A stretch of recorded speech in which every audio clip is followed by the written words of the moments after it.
Hi, Kim here at City Oasis. I know it's been a while. Well, I haven't deserted you. I just have been sort of laid up. So, about 3 weeks ago, right after I made my red Roselle hibiscus harvest video, I took a fall. And in that fall, well, I broke a rib and I sprained my wrist. So, I couldn't really do too many garden projects, as in none. And then just when I was starting to see the light at the end of the tunnel, when I thought, oh, another week or so, I'll be okay.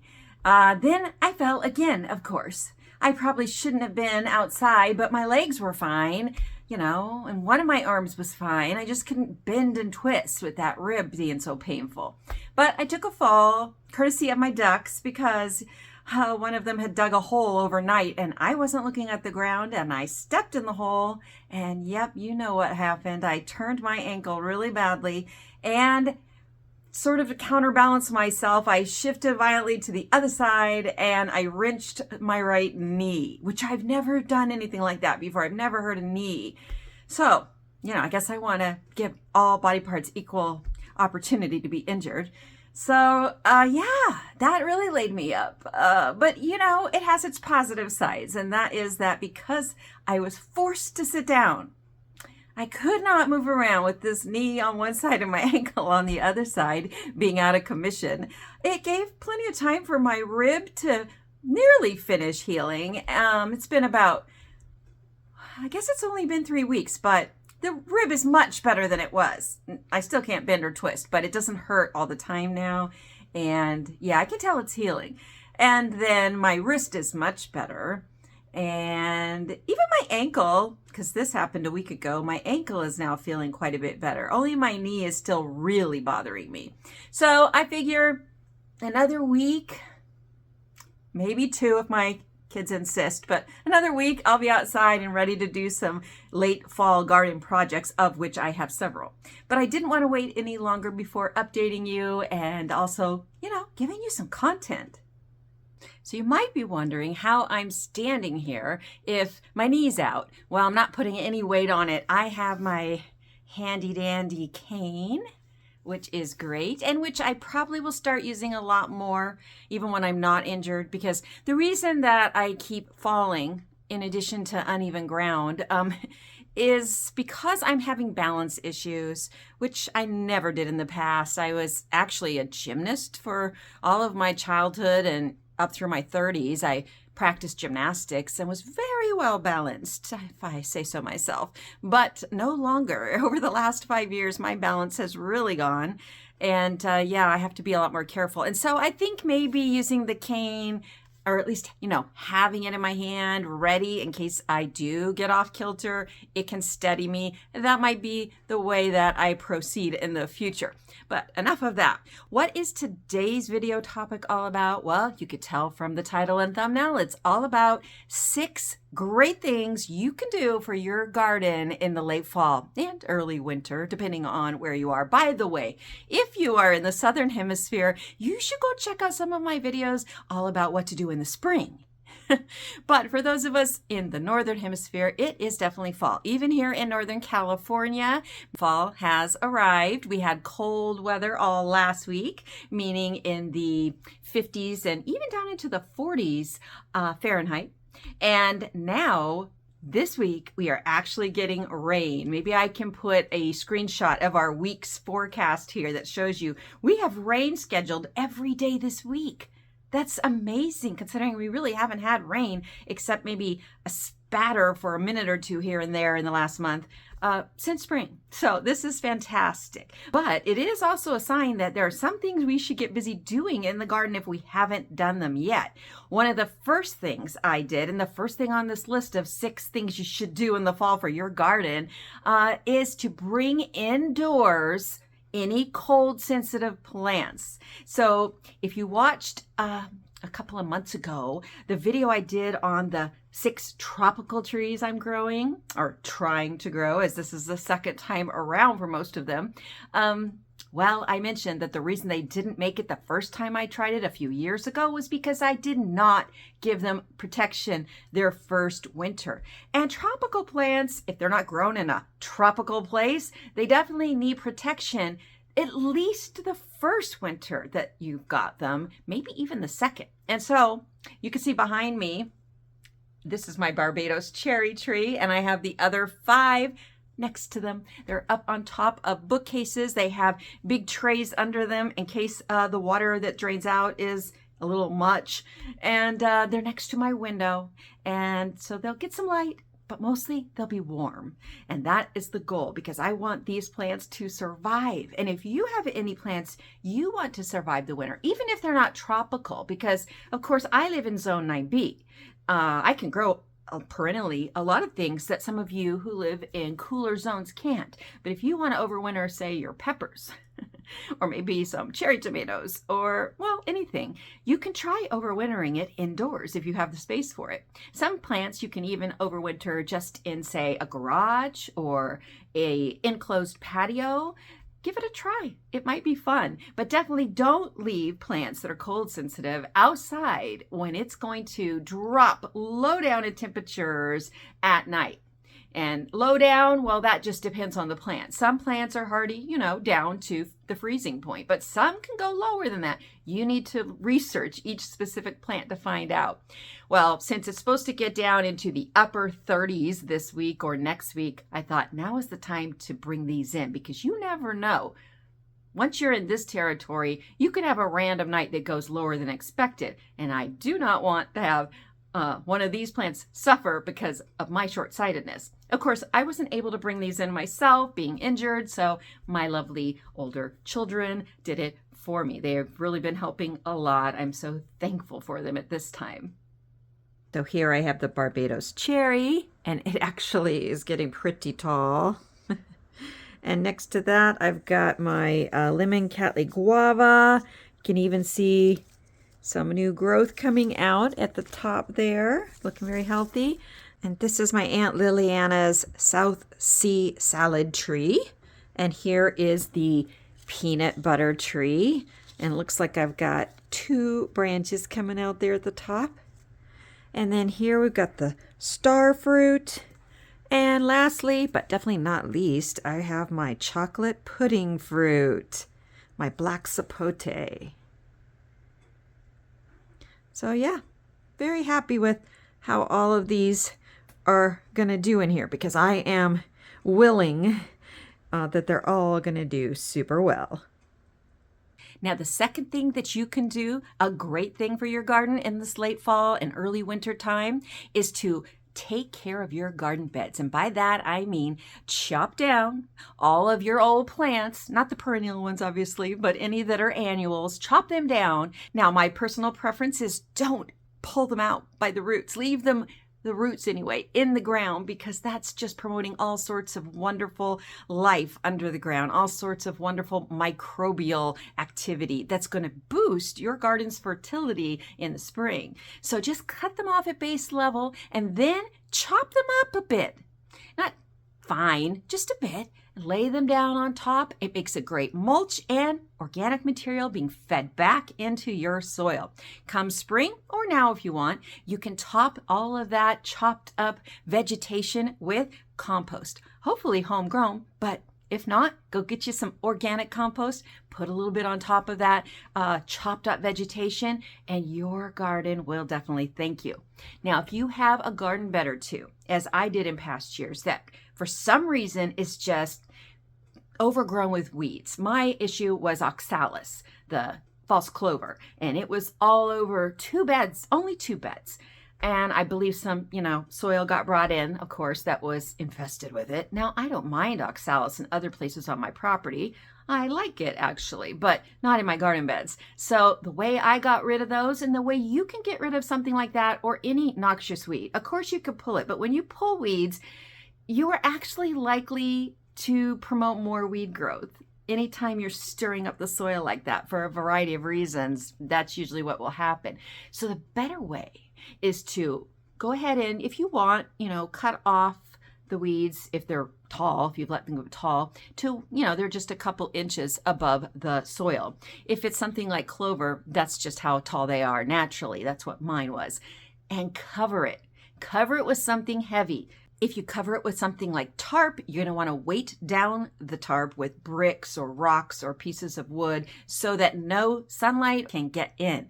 If you have old pieces of carpet lying around that haven't been taken to the dump yet, those make great coverings for something like this. And I did this one winter, and the next spring I probably had 95% less clover. It was that instantaneous and effective. And then I did it the next winter, again, the same way. I've never had clover in those beds since. And that was many years ago, like 6 years ago, I think.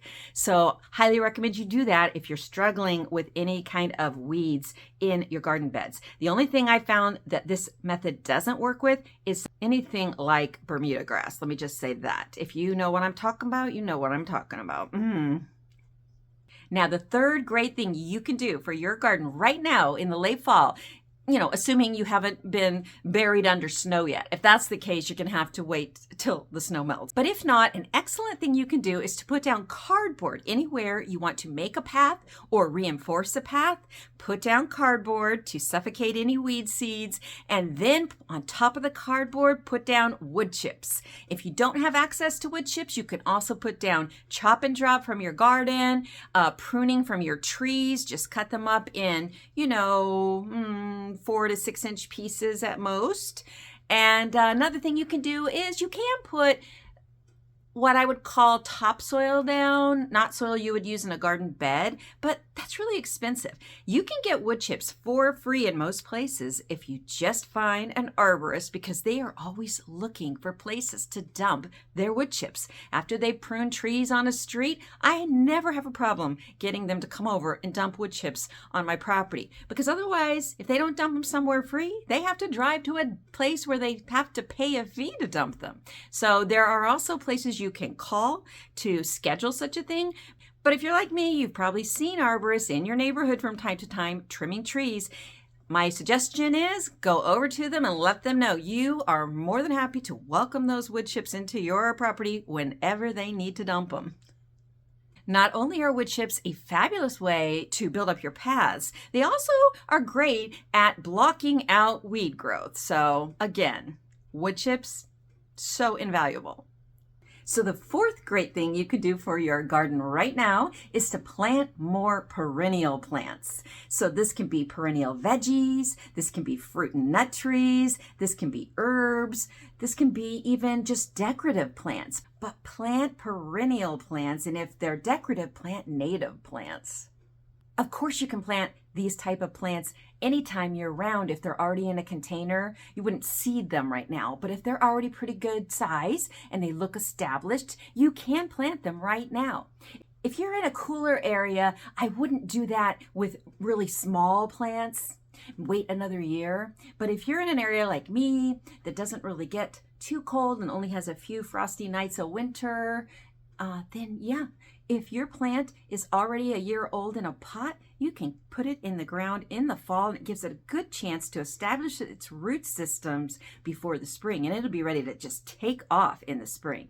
But, the deadline for that is coming pretty soon. I would say definitely get your stuff in the ground if you're anywhere in zone 7 or higher before December comes around. Maybe a little later. Around here, we could go a little later.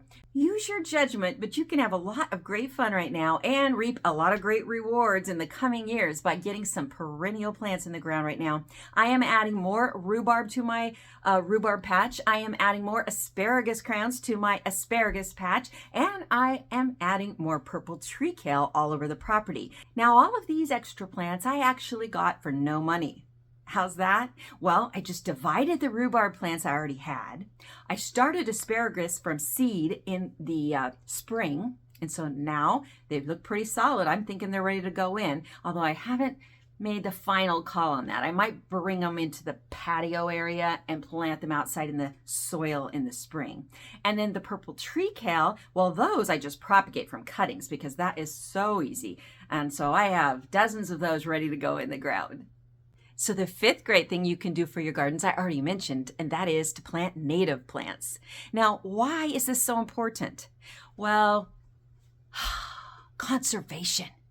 We need to plant native plants because our wildlife is declining. And why is that? Because the native bird population is declining, because the native insect population is declining, because the native plant population is declining.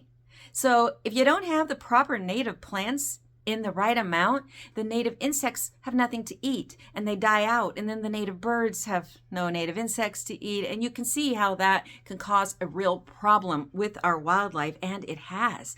But the solution is actually very doable on an individual basis. You and we can make a real difference. We can't change climate change on an individual level, and that can be depressing, but we can make a difference with conservation when it comes to encouraging the regrowth of native plants and therefore the repopulation of our native wildlife. And that is simply to, in your yard, no matter how small it is, plant native plants. So I'm going to leave some detailed links down in the description, some information for you to go ahead and find out what are the native plants that thrive in your area. What are the ones that you can plant that are going to not only last through the winter and summers, because like here we have such dry, hot summers. Something that's native to the US might not necessarily be native to my area of California where we suffer this kind of summer. So you want to be very specific with what you grow. So not only does it survive in your weather, but it thrives. Because thriving plants are beautiful and useful. And that is what we want in our yards, certainly, but also in our communities, in our states, in our country, in our world. We want to build back the wildlife population. We've got to do it one yard, one native plant at a time. So as I said, I will put down in the description the information letting you know where to go to find the specifics about the native plants that will do well in your area. Usually this is the Department of Agriculture and often the Department of Fish and Game within it. But also two other resources I want to give you when it comes to native plants. One is a YouTube channel and one is a book. The YouTube channel is The Woodland Gardener, and this is Angela, and Angela is on a mission to plant more native plants. She has a beautiful property in, I believe, Zone 6, and she is step by step repopulating it with lots of gorgeous and useful native plants. So I really encourage you to go check out her channel and start watching her plant hauls and her plantings of these native plants and enjoy. She has a wonderful personality. It's a very calming, relaxing channel, and you'll learn all about native plants. And then the book I would recommend is Douglas Tallamy's Nature's Best Hope. The subtitle being A New Approach to Conservation That Starts in Your Yard. This is the way to save our wildlife, and Tallamy explains it in a very understandable, very accessible style and makes it very clear the practical ways you can go about making your yard what he calls a conservation corridor, a place where wildlife will thrive. Okay, well, my niece said time to sit down. So here we are to talk about the sixth great thing that you can do for your garden right now. And that is to start planning your next year's garden. Now, I know I can hear some of you saying, what? I'm still in the middle of the fall garden. Yeah, well, here's the thing. Even if we have some fall crops out there, and before my fall, I only managed to get broccolini and lettuce planted. Of course, I still have purple tree kale and tree collards to harvest, and cherry tomatoes and peppers also for my last batch of salsa. And what else? One more round of red roselle harvesting to make some more jam. And my citrus trees, which I'll be harvesting throughout this whole winter. The limes really need to come off now that I think about it. But you know, despite all that, really, the bulk of the work is done, isn't it? The bulk of our gardening, no matter what we're doing in the garden in the fall and winter, the bulk of the work, the bulk of the time, it's over. And so now it's time for rest. A rest for the garden, a rest for most of our fruit trees, and a rest for us. So yeah, rest and relaxation. Time where we can do some other fun things. We can spend more time with our family and our friends. And also we can reflect. We can reflect back on what went really well for our garden this past year and how can we make that happen more. And what didn't go so well that we need to think about what we can do to change that. What was too much work? What was too draining? What didn't drain well? What did we not really like the taste of? So why grow it? And what did we love the taste of that we want to grow more? These are a bunch of decisions we need to make, and this is a perfect time to make them. We have time to sit back and just think. We can do it, sitting by the window, looking out at the rain coming down in our garden, or on a day when the rain stops, if we're out there, maybe putting down some cardboard and mulch and wood chips, we can be thinking about it then. But however we do it, it is time to think and decide. I know that I've decided to continue with what I've been doing the last couple of years, which is to plant less annual veggies each year and get more and more perennials in the ground. I mean, I'm always going to plant cherry tomatoes. I'm always going to plant squash, and I'm always going to plant peppers. That's just a given.